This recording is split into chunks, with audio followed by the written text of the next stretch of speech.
Hello children, good morning. आज हम class 4 के नैतिक शिक्षा में सुभाष चंद्र बोस के बारे में पढ़ेंगे।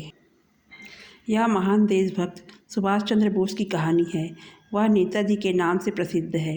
ये उन नेताओं में से थे जिन्होंने देश को स्वतंत्र कराने के लिए अपना सर्वस्व न्यौछावर कर दिया। उनका स्वर्गवास भारत की स्वतंत्रता के से पूर्व हो गया था। स्वतंत्रता प्राप्ति में उनका अनुपम योगदान है। सुभाष चंद्र बोस का जन्म 23 जनवरी 1897 को उड़ीसा राज्य के कटक में हुआ था।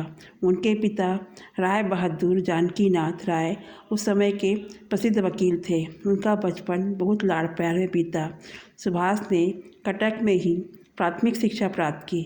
5 वर्ष की आयु में उन्होंने प्रोटेस्टेंट यूरोपियन स्कूल में प्रवेश लिया। अपनी प्रखर बुद्धि के कारण शीघ्र ही उन्होंने अंग्रेज और भारतीयों बच्चों के प्रति स्कूल का भेदभावपूर्ण व्यवहार भांप लिया। उसने अपने मन में असंतोष की एक ज्वाला सी पैदा कर दी। 1913 में प्रथम श्रेणी में हाई स्कूल पास करने के उपरांत उन्होंने कोलकाता के प्रेसिडेंसी कॉलेज में प्रवेश लिया। सुभाष पढ़ने में काफ़ी तेज थे। 1919 में उन्होंने बीए की परीक्षा प्रथम श्रेणी में उत्तीर्ण की। पिता की आज्ञानुसार इसी वर्ष आईसीएस की परीक्षा की तैयारी करने के लिए वे इंग्लैंड चले गए। 1921 में उन्होंने आईसीएस परीक्षा उत्तीर्ण की, जो उन दिनों भारतीयों के लिए एक अनोखी और गौरव की बात थी। उन्होंने कई उच्च सरकारी पद दिए गए थे, परंतु उन्होंने उसे ठुकरा दिया। उनकी आंखों में तो कुछ और भी स्वप्न था।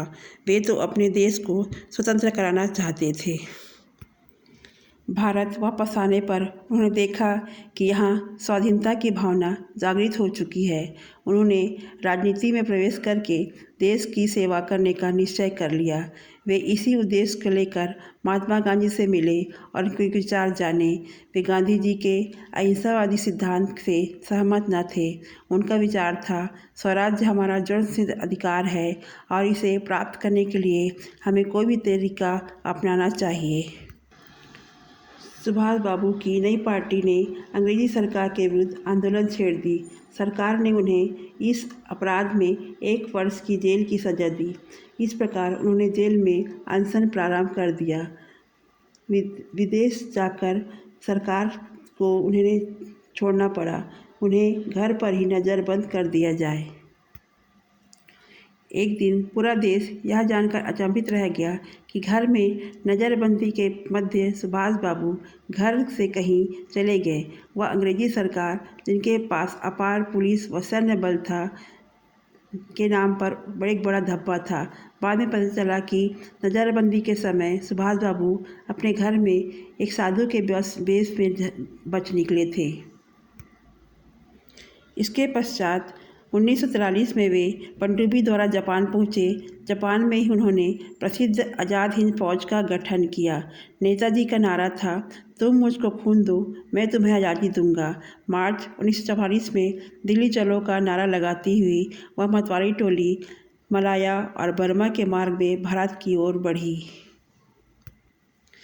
एक दिन वायु दुर्घटना द्वारा नेताजी की दुखद मृत्यु का समाचार पाकर पूरा देश स्तब्ध रह गया। सन 23 अगस्त 1945 का अशुभ दिन था।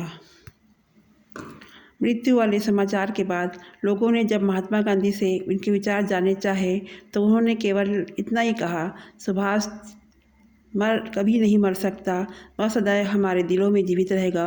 और वास्तव में ये ही सत्य है। भारतवासी इस महान सपूत की स्मृति कभी विस्मृत नहीं कर पाएंगे। Thank you.